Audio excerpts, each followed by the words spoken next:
ngày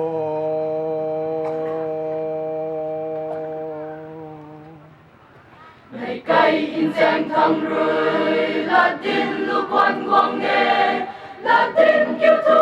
lát biểu ô Christa lát biểu ô lu tay cả gen quang nghe xin quay relay xoan nghe lát biểu mai Christa lát biểu mai lu ri hai ngâm gu tô ri pilat dan ne dau to pilat dan kalat dan kai gut ko kan di te la ni te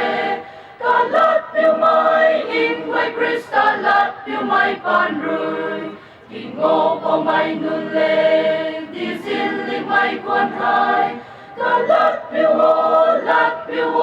Christa lat piu o thâu thô bao na tan thô din thô kalat tan tai kalat piu o he Christa lat piu o ri hai ngâm gu tô ri pilat tan ne dau to ri pilat tan kalat tan thai gut ko kan di te la ni te kalat piu mai in mai Christa lat piu mai pan rui wang ngo niu khâu giao wo ra si quay ha gan ko kalat piu mai pan rui say tan som kai bam khâu niu tram tem one good ko kalat piu o he Christa lat piu o ri hai ngâm gu tô ri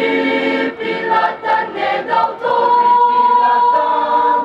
kalat tan thai gut ko kan di te la ni te kalat piu mai in mai Christa lat piu mai pan rui